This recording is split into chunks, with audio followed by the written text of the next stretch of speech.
America में H1B से जुड़ा एक ऐसा फैसला आया है जिसका असर सिर्फ कंपनियों पर नहीं बल्कि हजारों भारतीय प्रोफेशनल्स, स्टूडेंट्स और फ्यूचर एप्लीकेंट्स पर भी पड़ सकता है। पिछले कुछ समय से H1B को लेकर अनसर्टेनिटी बढ़ रही थी। कभी फीस बढ़ाने की बात, कभी हायरिंग रेस्ट्रिक्शंस, तो कभी वीजा स्क्रूटनी। लेकिन अब एक फेडरल कोर्ट के फैसले ने पूरी चर्चा का रुख बदल दिया है। आज इस वीडियो में हम समझेंगे कि आखिर H1B स्पॉन्सरशिप फी को लेकर अदालत ने क्या कहा, ये फैसला भारतीयों के लिए क्यों इंपॉर्टेंट है, आगे रिक्रूटमेंट और वीजा रिन्यूअल्स पर इसका क्या असर पड़ सकता है और मौजूदा एप्लीकेंट्स को किन बातों का ध्यान रखना चाहिए। तो चलिए फिर जल्दी से वीडियो को शुरू करते हैं। हाय, मेरा नाम है वर्षा दुबे और आप मुझे देख रहे हैं एनबीटी टेक एड पर। कुछ समय पहले ट्रंप प्रशासन ने एक नई पॉलिसी के तहत H1B स्पॉन्सरशिप के लिए $1 लाख की एक्स्ट्रा फी लागू की थी। इसका सीधा असर उन अमेरिकी कंपनियों पर पड़ना था जो विदेशी स्किल्ड वर्कर्स को हायर करना चाहती हैं। सरकार का तर्क था कि इससे कंपनियां पहले अमेरिकी वर्कर्स को प्राथमिकता देंगी और विदेशी हायरिंग कम करेंगी। लेकिन कई स्टेट्स, एजुकेशनल इंस्टीट्यूशंस और ऑर्गेनाइजेशंस ने इस पॉलिसी का विरोध किया। अब बॉस्टन की फेडरल कोर्ट ने इस फी को लेकर बड़ा फैसला दिया है। अदालत ने कहा कि इस तरह की फी लागू करने के लिए कांग्रेस की मंजूरी जरूरी थी। कोर्ट के अनुसार बिना प्रॉपर परमिशन के इतनी बड़ी फाइनेंशियल रिक्वायरमेंट लगाना एडमिनिस्ट्रेशन के जो अधिकारी हैं उनकी सीमा से बाहर जाना माना जा रहा है। इसी आधार पर अदालत ने इस पॉलिसी को चुनौती देने वाले पक्षों के तर्कों को स्वीकार किया। अब सबसे इंपॉर्टेंट सवाल यह है कि भारतीय एप्लीकेंट्स के लिए इसका मतलब क्या है, कैसे उनको फायदा होगा।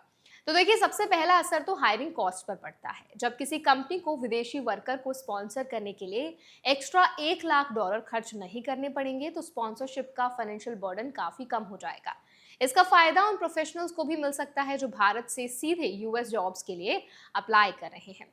दूसरा असर एग्जिस्टिंग H1B होल्डर्स पर पड़ सकता है। कई कंपनियां बढ़ी हुई लागत की वजह से रिन्यूअल्स और न्यू स्पॉन्सरशिप डिसीजंस को लेकर कॉशियस हो गई थी। यदि ये एक्स्ट्रा फी इम्पैक्ट में नहीं रहती तो कंपनियों के लिए वीजा एक्सटेंशन और फ्यूचर स्पॉन्सरशिप प्रोसेस कंपैरेटिवली आसान हो सकता है। अब यहाँ एक इंपॉर्टेंट बात समझना जरूरी है। अदालत का ये फैसला H1B सिस्टम में किसी नए वीजा कोटा या गारंटीड अप्रूवल का रास्ता नहीं खोलता। Lottery system, eligibility rules, employer sponsorship requirements और USCIS की स्क्रूटनी पहले की तरह ही लागू रहती है। यानी अप्लाई करने की जो क्वालिटी है, जॉब रोल है, एम्प्लॉयर कंप्लायंस है और डॉक्यूमेंटेशन अभी भी उतने ही इम्पोर्टेंट है। अब बात करते हैं नियम क्या कहते हैं, इनको आसान सी भाषा में समझ लेते हैं। तो H1B प्रोग्राम अभी भी एम्प्लॉयर स्पॉन्सर्ड कैटेगरी ही है। किसी भी एप्लीकेंट को valid job offer, approved petition और इमिग्रेशन रूल्स के अनुसार एलिजिबिलिटी साबित करनी होती है। कोर्ट का फैसला केवल फी पॉलिसी से जुड़ा है, वीजा अप्रूवल प्रोसेस से नहीं। भारतीय एप्लीकेंट्स के लिए एक और सीख यहाँ निकलती है। केवल पॉलिसी हेडलाइंस देखकर करियर प्लानिंग नहीं करनी चाहिए। इमिग्रेशन रूल्स अक्सर कोर्ट चैलेंजेस, एग्जीक्यूटिव ऑर्डर्स और एडमिनिस्ट्रेटिव चेंजेस से इंपैक्ट होते रहते हैं। इसीलिए किसी भी बड़े फैसले के बाद official USCIS updates, employer communication और लीगल गाइडेंस को फॉलो करना ज्यादा जरूरी होता है। स्टूडेंट्स के लिए भी ये डेवलपमेंट इंपॉर्टेंट है। कई इंटरनेशनल स्टूडेंट्स ग्रेजुएशन के बाद US जॉब मार्केट में अपॉर्चुनिटीज तलाशते हैं। जब स्पॉन्सरशिप कॉस्ट कम होती है तो कुछ एम्प्लॉयर्स इंटरनेशनल टैलेंट को हायर करने में ज्यादा कंफर्टेबल महसूस कर सकते हैं।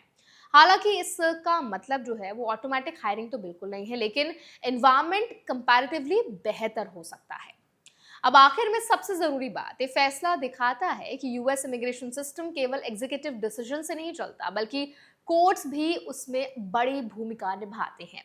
इसलिए किसी भी पॉलिसी अनाउंसमेंट को फाइनल डिसीजन मानने के बजाय उसके लीगल स्टेटस को समझना जरूरी है।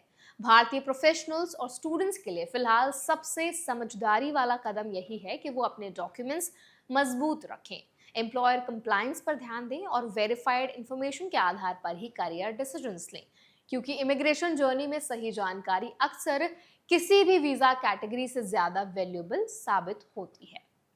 तो अब इस पूरे वीडियो पर आपका टेक क्या है, आप क्या राय रखते हैं, कमेंट्स में हमें जरूर बताएं। ऐसे और वीडियोस के लिए, अपडेट्स के लिए हमारे चैनल NBT Tech Ed को भी जरूर सब्सक्राइब करें।